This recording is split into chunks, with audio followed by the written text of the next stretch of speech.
டாஸ்மாகில் ஒரு பாட்டிலுக்கு ₹10 எக்ஸ்ட்ரா விற்கிறாங்க அப்படிங்கிறதுனால தான் வந்து இந்த டாஸ்மாக் வந்து ஈடி ரைடு வந்தது.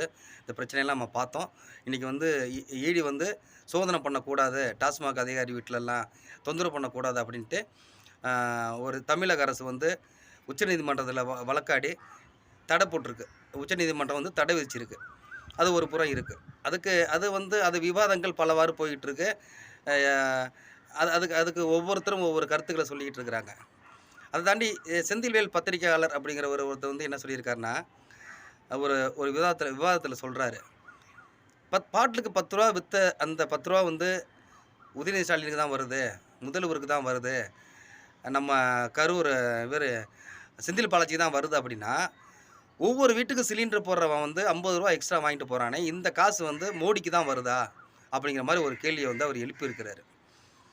இது வந்து இயல்பாகவே வந்து இந்த திமுக ஆதரவாளர்களாக வர்றவங்கெல்லாம் இந்த மாதிரி பண்ணுவாங்க, பேசுவாங்க. ஒரு விஷயத்தை புதுசாக ஒரு விஷயத்தை கிளறி விட்டுட்டு அதை ஒரு விவாதமாக மாற்றி உண்மையிலேயே அப்படி இருந்தால் தப்பு தான், அதில் வந்து மாற்றுக்கிறது கிடையாது. அது உண்மையிலே போகுதா அப்படிங்கிறத நம்ம வந்து சில ஆதாரங்கள் கொடுத்தா நல்லாயிருக்கும், நம்மளுக்கு தெரியும். இப்போ இந்த டாஸ்மாகில் ₹10 வாங்குறாங்கிறது எல்லா சாமானிய மக்களும் பதிவு பண்ணியிருக்காங்க.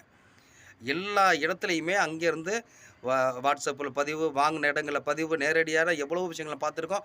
நம்மளுமே வாங்கும்போது ₹10 சேர்த்து தான் எடுத்துக்கிறாங்க. இப்போ நம்ம மட்டும் விதிவிலக்கா நம்ம வாங்கும்போது கூட ₹10 சேர்த்து தான் அவங்க எடுத்துக்கிறாங்க. அதை நம்ம கண்முடியே பார்க்குறோம். நான் கொடுத்து வாங்கியிருக்கிறேன். இப்போ என்னையே எடுத்துக்கிறேன். அப்போ அது வந்து பொய் இல்லை. அந்த ₹10 எக்ஸ்ட்ரா வாங்குறாங்கிறது உண்மை. ஆனால் அந்த காசு யார்கிட்ட போகுதுங்கிறதுக்கு ஈடி தான் சோதனை பண்ணி சொல்லணும், அது யார்கிட்ட போகுது அப்படிங்கிறது. ஆனால் இந்த சிலிண்டர் போடுறவர் ₹50 வந்து யார்கிட்ட கொண்டு கொடுக்குறாரு,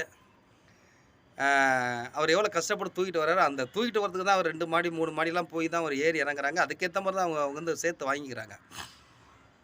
ஆனால் இந்த டாஸ்மாகில் வேலை செய்கிறவங்க பக்கத்தில் இருக்கிற அந்த அந்த இதில் அந்த டப்பாவிலேருந்து எடுத்து கொடுக்குறதுக்கு ₹10 சேர்த்து வாங்கிக்கிறது எந்த விதத்தில் நியாயம்? இதையும் எப்படி ஒப்பீடு பண்ணுறாரு இந்த செந்தில்வேல் அப்படிங்கிறது தெரியலை.